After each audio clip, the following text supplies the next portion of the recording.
Taigi, sveiki susirinkę antrą kartą. Antrą kartą aptarti ir pasisemti idėjų, kaip padaryti sveikatos mėnesį geresniu.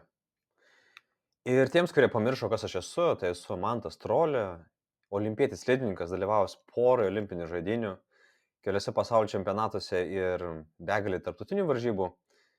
Aš esu tas, kuris išmoko ne tik naudoti kūną, įvaldę techniką ir įrankius, bet išmoko naudoti ir mintis, kad visą tai padarytų daug lengviau.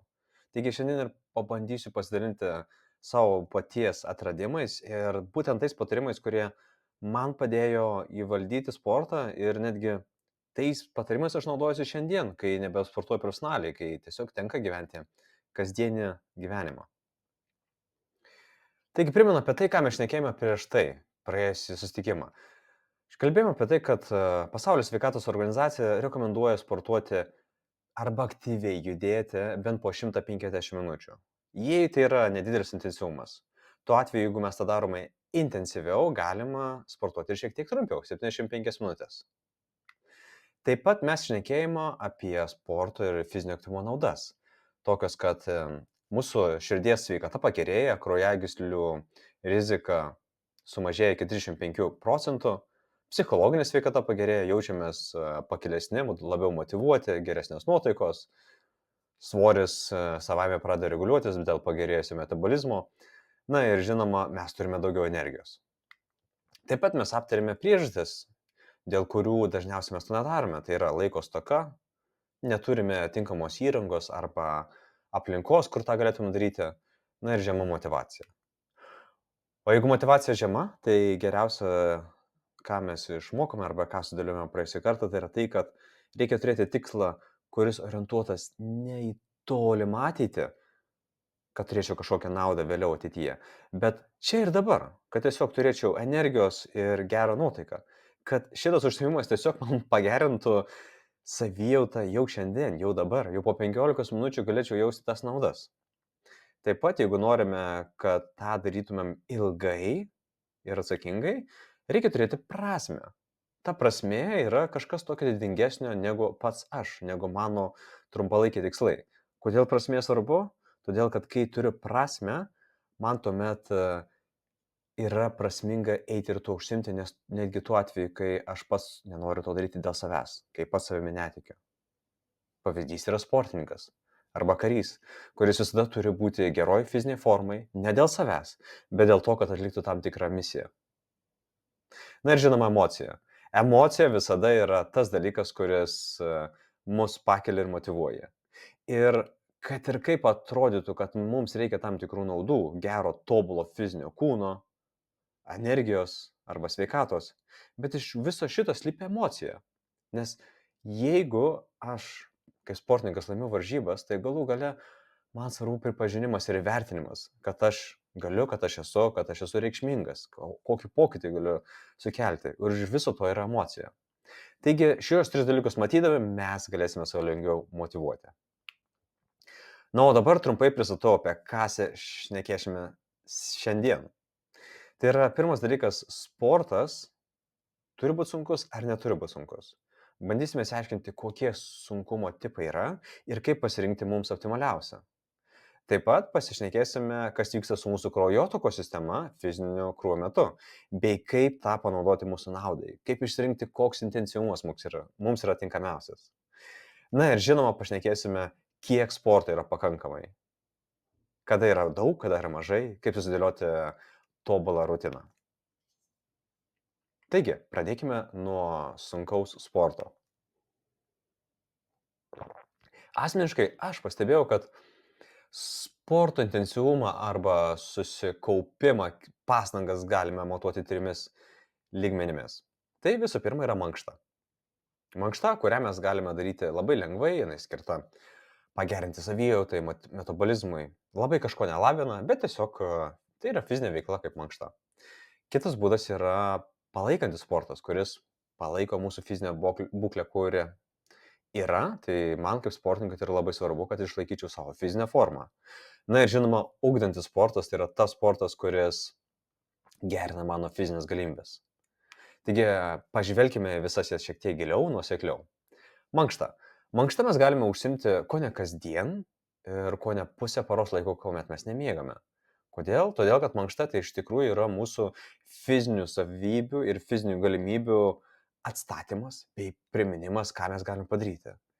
Ir norim, nenorim, bet mes net kartais nesąmoningai mankštas darome. Sėdėdami, atsistoję, šiek tiek, kad norime pramankštinti kojas, pečius, rankas, kaklą.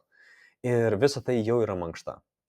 Ir tiesiog reikia suprasti, kad mankšta taip, ji nėra sportas, kuris mus pakėlė į tam tikrą lygmenį, bet mankšta, kuri mus vėl optimizuoja ir vėl mums padeda išlaikyti gerą darbingumą, gerą fizinę formą. Ir paprastai mankštą mes galime užsimti kelis kartus per dieną, vos ne pusę dienos, kuomet mes nemiegame. Tuomet yra palaikantis sportas. Ir kaip minėjau, palaikantis sportas yra tas, kuris mums padeda išlaikyti norimą fizinę formą. Įsivaizduokime, mes norime išugdyti lankstumą, kad galėtume padaryti špagatą arba virvutę. Ir mes prie to dirbame keletą mėnesių ir pasiekėme šitą. Ir mes esame lankstus. Bet turbūt kiekvienas iš mūsų esame susidūrę su tuo, kad po kažkurio laiko dingsta ši savybė. Taigi palaikantis sportas yra tas, kur minimaliais prisilietimais gali išlaikyti tas fizinės savybės, kurias mes išugdėme. Ir toks sportas sudaro didžiąją dalį mūsų fizinės veiklos. Ką reikia padaryti? Tai nereikia savęs kažkaip peržengti, bet tiesiog reikia pakartoti tai, ką anksčiau darydavau. Pakartoti kelis kartus. Ir tuomet organizmas tai priims kaip stresą, kaip būtinybę išlaikyti šitą savybę. Ir tada galime įdėti prie trečiosios, sunkiausios būsenos, kuri vadinama ugdantis sportas. Kodėl ugdantis? Todėl, kad mes tuo metu turime perlipti savo galimybių ribas. Tai nereiškia, kad save turim kankinti, bet mes turime pilnai susikaupti, pasiruošti, nusiteikti ir pabandyti padaryti tai, ko mes niekuomet nesame darę. Tai, ko mūsų kūnas neturi patirties daręs anksčiau. Tai, kas egzistuoja tik mūsų galvoje kaip idėja. Tai, ką mes norime padaryti. Ir šiandien mes pabandysime tą materializuoti savo veiksmais per fizinę veiklą. Ir taip, aišku, gali būti, kad mums nepavyks to padaryti. Bet kai mes jaučiame, kokios mūsų galimybės yra įprastai ir kai mes jaučiame, kad mes nuo to atsiliekame labai nedaug, šiandien gali būti ta diena, kai aš tą darysiu. Ir čia svarbu suvokti, kad tokios treniruotės gali būti rizikingos, galime patirti traumą, nes mes darome tai, ko mes niekuomet nedarėme. Todėl labai svarbu, kad būtų rutina tų treniruočių, panašių treniruočių, bent kelis kartus iš eilės, bent 4, 6, galbūt net 10 treniruočių, kuomet jau pradedu siekti maksimalių rezultatų. Labai svarbu ir padaryti gerą apšilimą, nes jeigu neapšilęs pradėsiu kažką daryti, kelti, tempti, tikėtina, kad pasitempsiu. Ir labai svarbu suvokti, kad tai negali būti kasdienė veikla, tai gali būti treniruotė, kurią darau nuo karto iki kelių per savaitę, kuomet aš bandau pagerinti savo rezultatą. Ir čia dar labai noriu pabrėžti, kad neįsiveltumėme tą žaidimą, kai kiekvieną kartą noriu pagerinti savo rezultatą 1 sekundę. Kiekvieną kartą noriu pasiekti daugiau 1 centimetro. Kiekvieną kartą noriu pakelti daugiau 0,5 kilogramo. Mūsų fizinė forma, kaip ir gyvenimas, banguoja. Ir nepaisant to, kad aš praėjusią kartą galėjau pasiekti vieną rezultatą, o šiandien mano prastėja, tai nėra ženklas, kad aš nusilpau. Tai yra tiesiog ženklas, kad mes banguojame ir po kažkiek laiko vėl ta banga kilstels. Taigi labai svarbu tam nesižaisti ir čia esminis principas yra daugiau nepagerinti savo rezultatą, bet išeiti iš komforto būsenos, kuomet aš padaryčiau tai, kas man yra įprasta ir kam aš turėčiau sutenkti visą savo emocinį potencialą, kad susikaupčiau pilnai. Taigi, turime 3 intensyvumo rūšis ir kaip dabar jomis naudotis. Gana paprastas mano paties požiūris yra toks, kad mankšta tai yra tarsi mūsų piramidės pamatas. Jos turi būti daug. Jie turi būti kasdien kelis kartus per dieną. Ir iš tikrųjų tai yra pagrindinis dalykas, nuo ko mes turėtumėm pradėti rūpintis. Ir net nereiktų sugalvos apie aukštesnius, intensyvesnius krūvius, tol, kol mes to neturime. Bet jeigu mes jau ir taip mankštinamės, arba sudėliojam rutiną, kai padarom tą mankštą kelis kartus, pramankštinam pečius, kojas, rankas, pratempėm kažkurį raumenį, tai galbūt laikas ir pabandyti palaikantį sportą, kuris padėtų išlaikyti mūsų geriausias fizinės savybės, kaip ėjimas. Ir kaip vyksta su ėjimu? Su ėjimu vyksta taip, kad mes arba su tuo palaikančiu krūviu, mes jį galim išlaikyti pusvalandžio iki poros valandų, priklausomai nuo fizinio pasiruošimo. Aš kalbu porą valandų, tai kaip profesionalus sportininkas. Ir po tokio krūvio mums jau reikia pailsėti, bent jau 4 valandas. Tai ta veikla, kur iš tikrųjų ne tik suteikia energijos, bet ir šiek tiek pareikalauja. Tai tokius krūvius mes galime naudoti, sakyčiau, 3-6 kartus per savaitę. Ir rekomenduočiau apsiriboti nuo 15 minučių iki valandos. Čia būtų optimaliausia. Tuomet, kai mes jau turime įprastą rutiną ir jau darom ne 3 kartus per savaitę, ne 4, jau siekiam 5, 6, ir kai jau tą daroma 2, 3 savaitę, tai yra ženklas, kad mes galime kilstelti šiek tiek aukščiau ir jau užsiimti tą veiklą, kur yra ugdantis sportas, kur galime pagreitinti savo tempą, kur galime pasistengti pasiekti labiau atliekant tempimo pratimą ar pakelti didesnį svorį. Tai yra tas laikas, kai aš jau turiu koncentruotis į gylį, kad padaryčiau daugiau, kad būtų rezultatas efektyvesnis ir mano laikas būtų geriau panaudotas. Taigi, apibendrinom 3 intensyvumo lygius ir supratom, kad pradedam nuo mankštos užpildymo, tuomet savaitę papildome krūviais, kurie palaiko fizinį intensyvumą ir pasiruošimą, ir tuomet ant viršaus dedame ugdantį sportą, kaip vyšnaitė ant torto. Kita tema, kurią šiandien kalbėsime ir nagrinėsime, tai yra kraujotakos sistema. Kas vyksta su ja, kai atliekamas fizinis krūvis ir kaip pasirinkti optimaliausią krūvį, kuris būtų naudingiausias mūsų organizmui. Tai turbūt daugeliu teko girdėti apie širdies ritmą pagal intensyvumą, pagal zonas. Ir tie, kurie turi išmanius laikrodžius, tai turbūt ką atkreipėte dėmesį, kad ten suskirstoma į 5 zonas. Ir būtent šiandien pabandysiu paaiškinti, ką tos zonos reiškia ir kaip jas galima vėliau naudoti. Pati pirmoji zona tai yra žemo intensyvumo. Iš esmės tai yra tas intensyvumas, kuomet mes net nejaučiame, kad sportuotume, bet mes tiesiog būname fiziškai aktyvūs.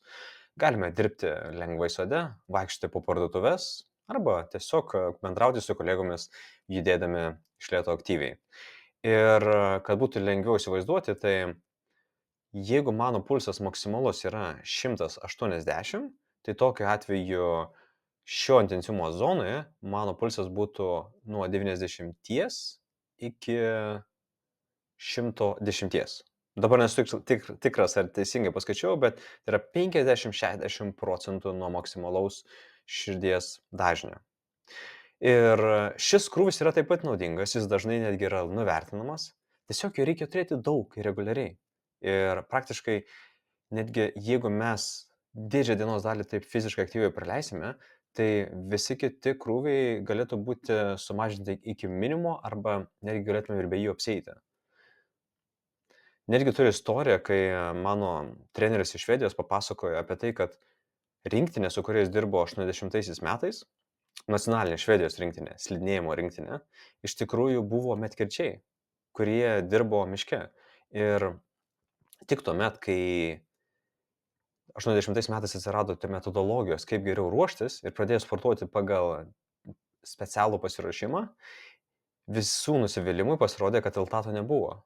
Vien tik ne dėl to, kad metodikos buvo blogos, bet tiesiog buvo nuvertina, ant kiek yra nuvertinamas ir mažai garbės suteikima mažo intensyvumo sportui ir aktyvumui. Taigi tai yra labai naudingas dalykas, tiesiog jo reikia daug, ko ne pusė dienos, kuomet mes nemiegame. Kitas intensyvumas yra vidutinio intensyvumo krūvis, kuomet mes jau šiek tiek turime pasistengti, kuomet jau turime susikaupti šiek tiek netgi ir giliau kvėpuoti, jis taip pat yra toleruojamas, mes galim praleisti tokiame krūvyje nuo valandos iki kelių, tik po to jau reikės pavargti, pailsėti po tokio krūvio. Ir paprastai tai darome, kai sparčiau einame, miname dviračiu arba užsiemam kažkuria veikla, kur jaučiame, kad kvėpuojame, kad tiesiog reikia pasistengti. O aukšto intensyvumo lygis yra tuomet, kad mes jau visas organizmo funkcijas optimizuojame. Ir taip mes galime kalbėti, bet mums tuo metu labiausiai norisi susikoncentruoti į patį fizinį krūvį, nes tai yra mūsų prioritetas. Jis nėra trunkantis labai trumpai, mes galim tempti kelias minutės, vos ne iki 10, ir po to mums greičiausiai reikės atsikvėpti. Profesionalūs sportininkai pratempia daugiau ir iki valandos, bet jie dirba prie to, treniruojasi kasdien. Įprastas kasdienis žmogus gali tą krūvį išlaikyti keletą minučių, po to pailsėti ir turbūt vėl pakartoti. Toks krūvis yra naudingas ruošintis varžyboms, taigi jeigu varžybom nesiruošiam, tai gali būti tiesiog netikslingas energijos panaudojimas. Kitas krūvis yra labai aukšto intensyvumo, kuomet mes galime atlaikyti tą krūvį tik vos 1 minutę. 1 minutėlę. Ir kodėl jis yra labai aukštas? Todėl, kad jau tuo metu pulsas kyla, taip, jis kyla labai aukštai, bet visa esmė, kad prasideda reakcijos organizme, kurios gamina energiją ne iš deguonies, kurį kvėpime, bet jau naudoja angliavandenius ir energiją gamina į skolą. Gaminasi vadinamas laktatas, kurį po to reikės neutralizuoti. Tai kažkas tokio, tarsi imtumėm greituosius kreditus. Taip, kartais yra situacijų, kai jie gali pradėti ir praversti. Čia kalbame ekstremaliom situacijom, bet reikia žiūrėti tai labai atsakingai ir saikingai, nes nesuvaldžius tai gali būti labai pavojinga. Ir iš savo profesinės karjeros aš atsimenu, kai darydavom tokius intervalus po minutę, nuo 10 netgi iki 20 kartų. Tiesiog taisyklė būdavo tokia, kad porą minučių reikia pailsėti, atsigauti ir nors ir nesijaučiu labai gerai, aš vėl kartoju tą patį krūvį. Ir čia labai įdomu, kad nors ir jaučiuosi pavargęs, bet mano kūnas vėl gali tą pakartoti. Ir tą darau kito taško, kol jaučiu, kad nebegaliu pakartoti. Tada laikas pailsėti. Taigi su šituo krūviu reikia atsargiai, bet jisai turi savo tam tikrų naudų, tiesiog jį reikia naudoti atsargiai ir atsiminti, kad reikia duoti būtinai pailsėti. Šis krūvis yra skirtas ugdyti varžybinio greičio ištvermę. Tai yra, jeigu aš galiu startuoti greitai, bet negaliu išlaikyti greičio, tai šitą treniruotę puikiai tinka tą išlaikyti. Gali būti ir jėgai. Jeigu aš turiu jėgos, bet negaliu išlaikyti jėgos ilgą laiką, tai tokia treniruotė puikiai tinka ugdyti ir jėgos ištvermę. Na ir žinoma, pats intensyviausias, maksimalus intensyvumas yra trunkantis labai trumpai, nuo 10 iki 30 sekundžių. Tuo metu pulsas gali iš tikrųjų ir net nepakilti tiek stipriai. Nors ir literatūra registruoja, kad pulsas tuo metu būna maksimalus, bet tai registruoja tais atvejais, kai jis būna per varžybas. Kai į kalną bėgu ir dar pačiame viršuje man reikia pagreitėti ir dar pagerinti greitį, kad aplenkčiau varžovus. Taip, tuomet mano pulsas pakils iki maksimumo. Bet yra tame grožis, kad aš galiu tą daryti ir tą greitį ugdyti nebūtinai maksimaliu pulsu. Aš galiu daryti pagreitėjimus po 10-15 sekundžių ir tuomet išugdysiu tą maksimalų greitį. Taigi iš viso yra, kaip ir aptarėme, 5 intensyvumo lygiai pagal širdies apkrovimą ir kas vyksta su kraujotako sistema. Taigi dabar pabandysiu paaiškinti, kaip jais naudotis, kad mes tiesiog nepatirtume perkrovos arba nuovargio, kurio mums nereikia, kuris visiškai nesusijęs su progresavimu. Tai pati pirma taisyklė yra tokia, kad reikia pradėti lengvai. Ir kas yra gražiausia, kad pradžioje, kai mes esame mažai fiziškai aktyvūs, mažai sportuojame, bet koks krūvis, bet kokia veikla, kurią darome, mums bus naudinga. Ir čia net nereikia labai stengtis, nereikia daug daryti, tiesiog reikia tą daryti nuosekliai. Geriausia kiekvieną dieną. Arba, kaip aš rekomenduoju, 5 kartus per savaitę. Ir jeigu mes tą darysime labai nuosekliai, mūsų organizmas prisitaikys prie tam tikro krūvio, adaptuosis ir tuomet jau reikės tikslingesnių treniruočių. Bet pradžioje reikia tiesiog daryti. Tik kai tai darome, mums svarbu, kad tas būtų nuoseklu. Vėliau, kai mes jau prieiname tašką, kai mes pajutame, kad mes esame nuoseklus, reguliariai tą darome kelias savaitės ir mūsų nebetenkina 15 minučių pasivaikščiojimas kasdien arba mankšta. Mes norime tą kažkaip pasunkinti, kad būtų geresnės naudos, galbūt, kad galėčiau eiti greičiau, galbūt, kad ištvermė būtų geresnė, galbūt daugiau energijos. Tuomet geriausia strategija yra ilginti patį užsiėmimą. ilginti ne vieną užsiėmimą per savaitę, bet visus, didžiąją dalį jų. Ir jeigu darau po 15 minučių, ilginti iki 25 minučių. Ir žiūrėti, kaip sekasi su 25 minutėm. Praeina dar savaitę ir 2 ir žiūriu, kad tos 25 minutės manęs nevargina, jaučiuosi puikiai ir galėčiau dar daugiau. Galiu ilginti iki 40. Tuomet vėl praeina kažkiek laiko, galiu ilginti iki 60. Ir atrodo, taip ilginsim. Bet ne, čia ir yra visas grožis. Kaip jau priartėjame prie tos 40-60 minutės, tuomet treniruočio procese yra daug efektyviau intensyvinti krūvį. Nes mes geriau išnaudosime laiką, mažiau iššvaistysime energijos ir pasieksime geresnių rezultatų. Taigi principas toks, kad pradedu labai lengvai darau bet ką, tuomet jau kokybė gerėja, ilginu patį užsiėmimą, bet intensyvumą tą patį išlaikau ir kai jau prieinu prie tam tikro taško, kai darau užsiėmu po 40 minučių kiekvieną dieną, tuomet tai ženklas, kad aš galiu intensyvinti treniruotės, eiti į aukštesnį lygį, kuomet aš darau tą šiek tiek sunkiau, aukštesniu pulsu. Ir tai, kol tai darysime iki trečios intensyvumo zonos, kurią mes vadiname aukštą intensyvumo zoną, tuomet viskas gerai. Jau kada lipsime į dar aukštesnės, tuomet jau laikas strateguoti ir daryti intervalus, apie kuriuos aš papasakosiu dar kitose užsiėmimuose. Bet kol kas pakanka žinoti, pradedam lengvai, ilginam ir intensyvinam. Na ir paskutinė tema, kurią šiandien noriu aptarti, tai treniruočių balansas. Kaip susidėlioti treniruotės, kad jos manęs neslėgtų, kad nesijaustų kaip dar papildomas darbas, kurį turi daryti.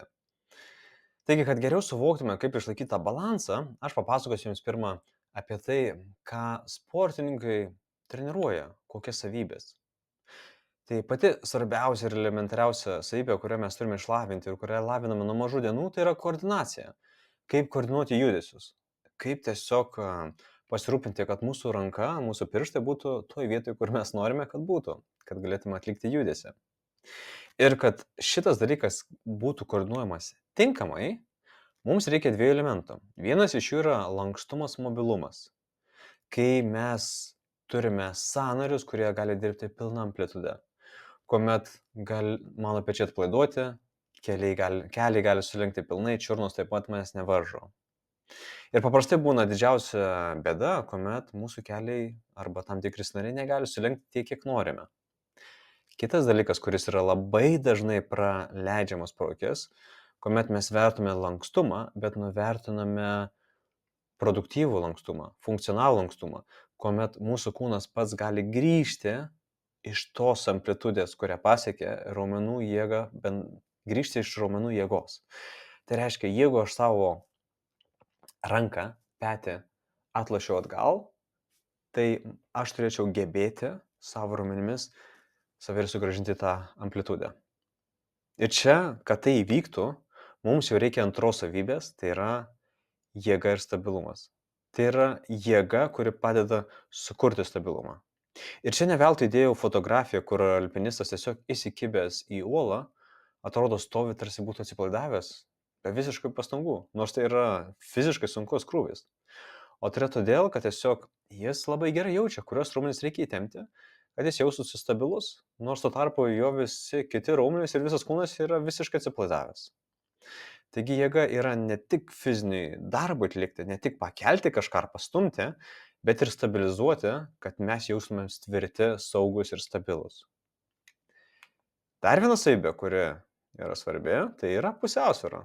Mes be jos nežengtume nė žingsnio pirmyn, net nepastovėtume ant kojų. Ir taip yra sporto šakų, kur sportininkai tai valdė yra dar labiau, kur gali išlaikyti pusiausvyrą nestabilių paviršių. Arba tą daryti ant vienos kojos, eiti per lyną, bet visuomet galioja tie patys dėsniai. Balansas, pusiausvyra. Ir jeigu mes norim išlaikyti pusiausvyrą, tai mes tiesiog turim subalansuoti tas pačias jėgas, kad jos būtų apkrautos proporcingai ant abiejų pusių. Ir taisyklė numeris 1, kuri galime naudotis išlaikant pusiausvyrą ant bet kokios platformos, tai yra tai, kad mes turim kontroliuoti ne tašką platformą, ant kurios stovime, bet tiesiog, kad mūsų dubuo būtų horizontalus. Tai reiškia, jeigu mes norim atsistoti ant rieslentės, banglentės arba tiesiog lentos, bet kurio nestabilaus paviršiaus, mūsų tikslas netvirtai įsiremti žemę, bet išlaikyti dubinį tiesiog horizontalioj padėtyje. Ir tai galioja visose sporto šakose. Tiesiog dėmesys dubiniai. Ir vėl čia reikia jėgos, kad mes tą galėtumėm padaryti. Kita savybė, kuri yra labai svarbi, tai yra greitis ir staigumas. Nes kas iš to, jeigu aš turiu jėgos, bet esu labai lėtas? Kas iš to, kad esu labai lankstus, bet neturiu greičio? Kas iš to, kad puikiai laviruoju, bet negaliu niekur pajudėti? Taigi greitis ir staigumas, ką duoda? Jie sukuria pagreitį, o pagreitis yra labai ekonomiškas būdas judėti pirmyn, kadangi sukurtas pagreitis leidžia mums judėti pirmyn ir mums yra daug lengviau.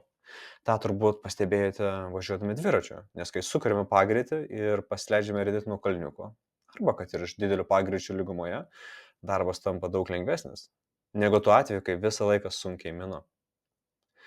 O kad pagreitis būtų, kad greitis rastų, vėl reikia atsipalaidavimo, lankstumo ir jėgos, kad galėčiau tą padaryti. Na ir žinoma, koordinacijos bei balanso, kad visi raumenys būtų subalansuoti. Tuomet turime tą sporto arba tas sporto šakas, kurios labai lavina ištvermę, atsparumą, gebėjimą tęsti tam tikrą krūvį tam tikrą ilgesnį laiką. Ir tai yra gebėjimas padaryti krūvį ir kartoti krūvį, nepaisant nuovargio. Tai ir yra atsparumas, yra ištvermė. Ir čia labiausiai tinka ėjimas, bėgimas, slidinėjimas, irklavimas, plaukimas, važiavimas dviračiu. Tik su ištverme labai svarbu suprasti, kad mes ugdome ne bet ko ištvermę, bet to krūvio, tos jėgos, su kuria pradėjome. Taigi neužtenka daryti tiesiog, kad darytum, geriau pasirinkti ir išugdyti pirmą jėgą, greitį ir po to ugdyti tos jėgos ar greičio ištvermę. Nes jeigu mes vaikščiosime labai daug, dėl to geresni bėgikai netapsime. Bet jeigu mes išmoksime truputėlį bėgti ir po to tą bėgimą ilginsime, mes po truputėlį galime tapti ir bėgikais. Na ir dar vienas dalykas, kuris paprastai yra pamirštamas, tai yra raumenų atmintis arba automatizmas. Iš tikrųjų, sportininkui varžybose be šansų kažką parodyti be automatizmo, nes vyksta tiek daug procesų, kuriuos reikia suvaldyti ir daugybė jų turi būti tiesiog automatizuoti, kad vykstų savaime, kaip ritmas, smūgis, pozicija. Ir lygiai taip pat darbuose. Ir vyksta labai daug procesų, kuriuos reikia padaryti. Ir jeigu mums reiktų kiekvieną jų analizuoti, jau perdegtume nesulaukę rytinės dienos pertraukėlės ir kavos. Kadangi tai būtų mūsų smegenys būtų tiek apkrautos, kad tiesiog reikalautų poilsio jau po pirmosios valandos. Taigi automatizmas padeda mums atsipalaiduoti. Ir kad jį valdytume, mums tiesiog reikia pakartoti judesį keletą kartų. Čia truputėlį aptariau, kaip kiekviena savybė yra lavinama. Iš viso aptarėme 7 savybės. Ir labai svarbu suprasti, kad nereikia kankintis ugdant ją kiekvieną atskirai, bet tiesiog tas savybės reikia padengti kaip spirale. Ir aišku, kiekviena sporto šaka reikalauja vienų savybių daugiau ar mažiau, bet mes bazinės savybės vis tiek bazinės treniruotės turime padaryti. Ir čia pažymėjau, kaip kiekviena sporto šaka ugdo tam tikrą savybę. Pavyzdžiui, ėjimas. Ėjimas reikalauja koordinacijos, balanso, norim ar to nenorim, automatizmo, kurį mes darom taip gerai ir, aišku, ugdo ištvermę. Taigi, 4 savybės iš 7 mes jau laviname tiesiog išėję pasivaikščioti. Pradėję daryti jėgos pratimus, mes pradedame lavinti jėgą, kuri padeda stabilizuoti, na ir šiek tiek tas prisideda prie greičio, kadangi kai kurios pratimus reikia atlikti greitai. Bet su ištverme, mobilumu jau reikalų mažiau. Taip, mobilumas irgi gali būti ugdomas per jėgą, bet didžioji dauguma žmonių to nedaro, todėl aš šio punkto net neįtraukiau. Tuomet mes turime jogą arba bet kurios jėgos tempimo pratimus, lankstumo pratimus, kurie reikalauja koordinacijos. Taip pat jie reikalauja jėgos, kad stabilizuotume judesį, mobilumo, kad galėtume atlikti tam tikrą judesį. Na ir žinoma, svarbiausio dalyko balanso, kad išlaikytume pusiausvyrą atlikdami tam tikrus dalykus. Bet su ištverme automatizmu čia jau reikalai prastesnė. Turime žaidimus. Su žaidimais ko reikia? Koordinacijos, balanso, greičio, automatizmo. Ištvermė gali ir nebūti, priklauso nuo žaidimo pobūdžio, bet šios 4 savybės bus tikrai lavinamos. Ir dabar atrodo tiek daug informacijos, tai kurį žaidimą pasirinkti, atrodo, arba sportinę veiklą pasirinkti, nes nei viena nepadengia viso to pakankamai. Taigi, kad jums būtų paprasčiau, aš viską apibendrinau. Subalansuota savaitė atrodytų taip, arba bent jau aš pastebėjau, kas man labai gerai veikia.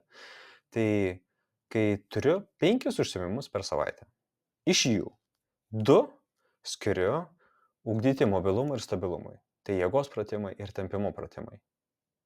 2 kart per savaitę. Tuomet 2 kart per savaitę skiriu ištvermei, kuomet aš darau tai, ką reikia kartoti, kur galiu taikyti automatizmą, ėjimas, dviratis, bėgimas, slidinėjimas. Visos šitos sporto šakos tinka puikiai. Ir tuomet vieną pasilieku smagumui ir naujumui. Tai yra, kad aš turiu mokintis naują judesį, turiu susikaupti, turiu patirti kažką malonaus, netikėto. Ir tai gali būti naujos sporto šakos mokinimasis arba naujo judesio atlikimas. Taigi, jeigu turėsime tokias 5 treniruotes, iš esmės mes padengsime visą 7. Taip ir turėtų atrodyti mūsų savaitė. Na, dabar pabaigai aš noriu pakartoti, prisiminti iš tikrųjų apie tai, ką mes šnekėjome, kad būtų galima tą pritaikyti jums artėjančią savaitę. Taigi, kai mes turime intensyvius krūvius, kurie yra skirstami pagal sunkumą, tai mes pradame nuo lengviausio, mankštą, kuri gali būti vos ne pusė dienos mūsų laiko. Tuomet, kai mankštos turime daug, taikome palaikantį sportą, kuris padeda išlaikyti mūsų fizinės savybės. Jas tą galime daryti nuo 3 kartų per savaitę. Ir kai turime pakankamai palaikančių sporto, tuomet jau žengiame per savo galimybių ribas ir naudojame ugdantį sportą, kuris padeda padaryti tai, ko mes niekada anksčiau nebuvome padarę. Vėliau susipažinoma apie kraujotakos sistemą ir kaip išvengti perkrovos. Taigi dėsniai vėl labai panašus. Pradome lėtai, bet nuosekliai, neintensyviai. Tuomet ilginam ir kai jau turim 40-60 minučių treniruočių kiekvieną dieną, intensyvinam. Einam į aukštesnį lygmenį, darom sunkesnės treniruotės. Tarp kitko, aš pasiruošiau 2 olimpiniam žaidynėm, įsivedęs tokią taisyklę sportuoti ne daugiau negu 1:15 val. Per dieną. Ir man tai pavyko. Subalansuota savaitė atrodo taip. 2 jėgos ir lankstumo treniruotės per savaitę, 2 ištvermę ugdančios treniruotės ir 1 naujumo smagumo. O kad tai įgyvendintume, tiesiog prisiminkime tai, ką aptarėme praėjusį kartą. Darykime tai reguliariai, 15 minučių, 5 kart per savaitę.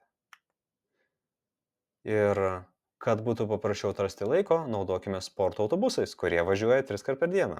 Ryte 7, per pietus 11 val. Ir vakarinis 4 val. Na, kad turėtume palaikymo ne tik savo, bet ir palaikytumėm kitus, tai rekomenduoju dalinti savo pasiekimais vidinėje grupėje ir komentuoti kitų pasiekimus, kurie taip pat dalyvauja šioje programoje. Tai tiek. Ačiū Jums už dėmesį ir už Jūsų laiką. Jeigu turėsite klausimų, galite rašyti vidinę grupę, o jeigu norėsite susiekti tiesiogiai, tiesiog naudokitės šiuo QR kodu, kuris duos prieigą prie mano nuorodų.